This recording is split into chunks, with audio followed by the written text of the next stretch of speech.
अस्सलाम वालेकुम जी।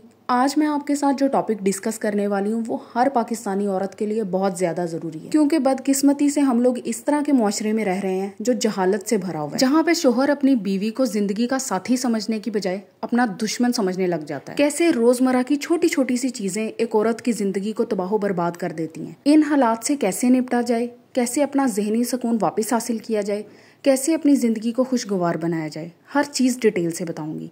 तो फिर शुरू करते हैं। अगर आपको हर वक्त स्ट्रेस रहता है, आपका ब्रेन कभी भी फ्री नहीं होता, आपको बेचैनी रहती है, डिप्रेशन आपकी जिंदगी का एक बहुत बड़ा हिस्सा है, आपको हर वक्त ये महसूस होता है कि आपके जज्बात को मजरू किया जा रहा है, आपकी पेन को समझा नहीं जा रहा, या फिर किसी न किसी छोटी मोटी बात पे आपकी अपने पार्टनर के साथ हर वक्त लड़ाई चलती रहती है, आपको ट्रस्ट इश्यूज हैं, किसी भी बंदे पे आपको जल्दी एतबार नहीं आता और एतबार कायम करते हुए आपकी पूरी जिंदगी गुजर जाती है, आपकी एनर्जी हर वक्त लो रहती है, कुछ भी ना करो तब भी आप थका हुआ और एग्जॉस्टेड फील करते हो, आप दिन में जिस भी चीज का इरादा करो वो पूरी नहीं हो पाती, आप में लैक ऑफ मोटिवेशन है, चाहे कितनी भी कोशिश कर लो आप अपने प्लान्स को कंप्लीट नहीं कर पाते, हर चीज अधूरी रह जाती है। और लाख कोशिश करने के बावजूद जब आपका कोई भी काम मुकम्मल नहीं होता तो आप बर्नड आउट फील करते हो। अगर इनमें से कोई भी चीज आपके साथ हो रही है ना, तो अब वो वक्त है जब आप अपने आप को सेव कर सकती हैं। इन तमाम चीजों का ताल्लुक आपकी जिंदगी से जुड़े उन टॉक्सिक लोगों से है जिन्होंने आपकी जिंदगी में जहर घोल के रख दिया। टॉक्सिक लोग आखिर कौन होते हैं?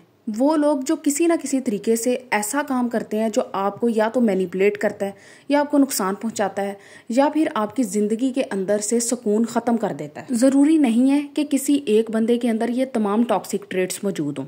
अगर किसी के अंदर कोई एक भी है ना, तब भी वो आपकी ज़िंदगी को ख़त्म करने के लिए, आपका सुकून ख़त्म करने के लिए, आपको नाखुश करने में बहुत बड़ा किरदार अदा करता है। आपकी खुशी इस दुनिया में सबसे इम्पॉर्टेंट चीज़ है। अगर आपके पास कुछ भी नहीं है ना, लेकिन आपका दिल मुतमईन है, आप हर वक्त सोचों में नहीं रहते, आप परेशान नहीं हो, तो यकीन करें ये अल्लाह की तरफ से बहुत बड़ी नेमत है। सबसे पहले ये लोग मैनिपुलेट करते हैं। मैनिपुलेशन का मतलब है कि दूसरों को कंट्रोल करना, या तो गुस्से के थ्रू, या फिर बार बार किसी को शर्मिंदा करके, या फिर ये शो करके कि वो किसी काबिल नहीं है। दूसरे को जज्बाती तौर पे मजरूह करना, इमोशनल एब्यूज़, अपने लफ्ज़ों के थ्रू या फिर अपने एक्शंस के थ्रू उनको बार बार तनकीद करके, डिग्रेड करके, उनको ये शो करवा के आप किसी लायक नहीं हो। ऐसा करने से आप उस बंदे को अंदर से ख़त्म कर देते हो।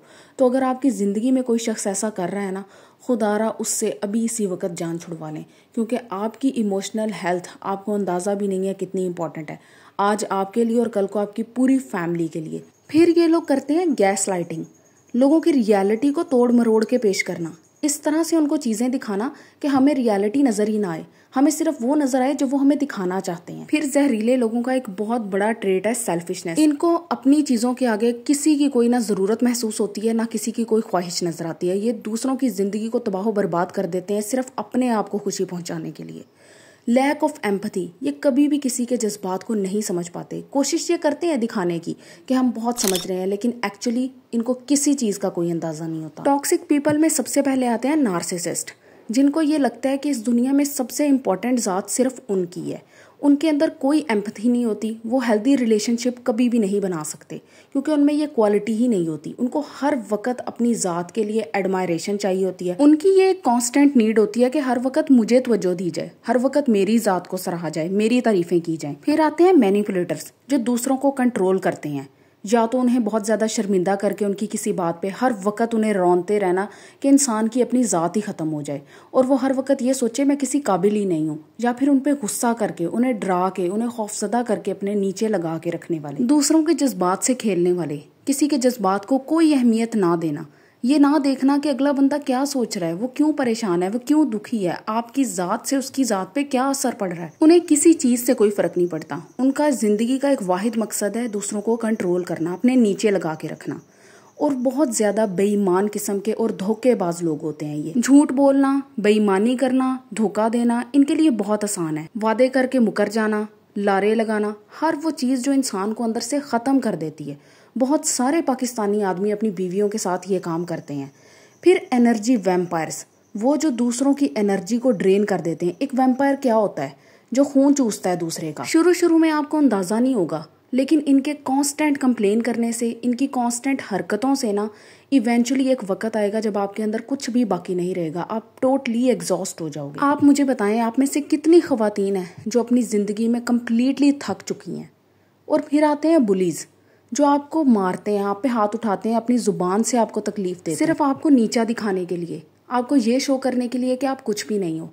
हर वो आदमी जो अपनी बीवी पे हाथ उठाता है वो एक बुली है। और अगर आप वो औरत हो जो ये सब कुछ सह रही है, यकीन करें एक वक्त आएगा आप मजीद सह नहीं सकोगे। इसलिए कुछ चीजें बताऊंगी जिनको करते हुए आप शुरू में ही अपने लिए बाउंड्रीज सेट कर सकते हो। ऐसे लोगों के साथ, ऐसे शख्स के साथ, ऐसे खावंद के साथ, ऐसी नंद के साथ, ऐसी सास के साथ आपने अपने आप को एंगेज नहीं करना। आपने अपना कांटेक्ट जितना हो सके कम रखना है। जब आपको पता है कि एक बंदे की मौजूदगी में आप मुसलसल ख़त्म हो रहे हो, एक बंदा आपके लिए ठीक नहीं है, आपने उस शख्स से दूरी इख्तियार करनी है, उसको इग्नोर करना है जितना हो सके। फिर आपने अपने लिए सेल्फ केयर लाजमी प्रैक्टिस करनी है, अपनी मेंटल हेल्थ को प्रायोरिटाइज करना है, वो चीज़ें करनी है जो आपको सुकून देती हैं। जितना आपको अंदर से ख़त्म किया जा रहा है उतना ही अपने आप को उठाने के लिए आपको कोशिश करनी पड़ेगी। फिर आपको एक ग्रे रॉक बनना पड़ेगा, न्यूट्रल और अनइमोशनल, जज्बाती नहीं हो सकते इस तरह के माहौल में। जो कह रही हूँ बहुत बहुत मुश्किल है, ख़ास तौर पे एक औरत के लिए। हम नहीं अनइमोशनल हो सकते, लेकिन आपको इमोशनली इंटेलिजेंट तो होना पड़ेगा ना। इन चीज़ों को आप पर्सनली नहीं ले सकते। हमेशा सिर्फ ये सोचो कि ये इंसान जो कर रहा है ये अपनी आदत से मजबूर है, इसमें आपका कोई कसूर नहीं है। आप बिल्कुल ठीक हो, लेकिन ये लोग गलत हैं। ये चीज़ बड़ी ज़रूरी है। जितना अपने आप को समझाओगे उतना ही आपकी ज़िंदगी पुरसकून रहेगी, क्योंकि आपकी औलाद को आपकी ज़रूरत है। वो एक माँ को गिरता हुआ नहीं देख सकते। बच्चों को एक स्ट्रॉन्ग माँ की ज़रूरत होती है। किसी के लिए नहीं, सिर्फ अपने बच्चों के लिए। अपना एक ऐसा नेटवर्क बनाएं जो आपके ट्रस्टेड फ्रेंड्स हों, जिन लोगों से बात करके आपको सुकून और हौसला मिले, ना कि आप मजीद टूट फूट जाओ। जितने ज़्यादा आपके गिर्द नेगेटिव लोग हैं उतने ही ज़्यादा आपको पॉजिटिव लोगों की भी ज़रूरत है। यकीन जाने, कुछ लोगों के लिए चाहे कुछ भी कर लिया जाए वो कभी भी नहीं बदलते। ऐसे हालात में सिर्फ खुद को बदलना पड़ता है। अल्लाह पाक आप सबकी ज़िंदगी में आसानी लेके आए। आमीन।